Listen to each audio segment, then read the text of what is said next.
The Student Community Farm is the first of such farm among 1890 land-grant universities. We have integrated student and community and really want to put the emphasis on the community engagement part. The vision that we have for the Student Community Farm is to have a sustainable, small-scale farming operation for community and student engagement aimed at educating future agricultural leaders and alleviating food insecurities. Well, first my major was horticulture when I first got here, and I've always been interested in plants and want to see where that takes me in life. I currently work for USDA, and so it's nice to get some field application. Being outside here at the farm has taught me that I actually like being outside here at the farm. When I first came to school, I thought that I would only want to work in greenhouses and with hydroponics. My current plans for the future are to work for the United States Department of Agriculture and the National Resources and Conservation Services Agency. And on the side, I think I want to start my own nursery and greenhouse. I don't even know what type of plants anymore. I'm open to pretty much anything now after coming here.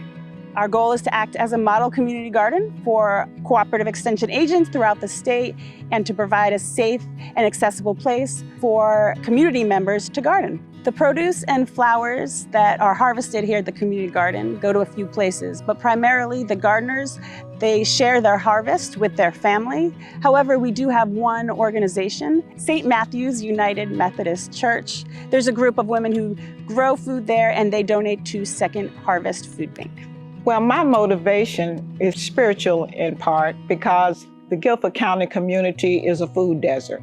And that was one of the issues that we took on. We began in the spring here with our garden at the farm. We had garden at the church, but we felt that this was better because we didn't get much produce because we had too much shade. The cooperative extension provided a lot of resources that we need to get started. They assisted us with sometimes student help. And as a result, we produced over 200 pounds of vegetables from our little garden. For the past 2 years, I had a garden plot at a former apartment that I used to live in Raleigh, North Carolina. And I moved to Greensboro at the end of last year. And I really wanted to continue to grow vegetables and herbs and be able to meet people and just be in a community setting. I found out about the community garden through the Cooperative Extension website, and I reached out, and A&T was a part of that list.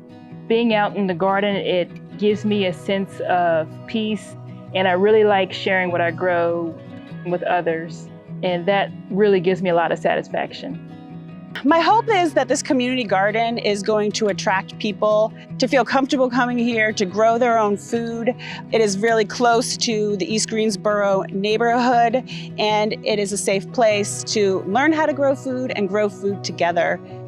So besides even the food production piece, which we hope will have an impact in the community, from the academic perspective, we want to offer our students a large-scale site for experiential learning around food production, really from the planning all the way to the produce handling and marketing.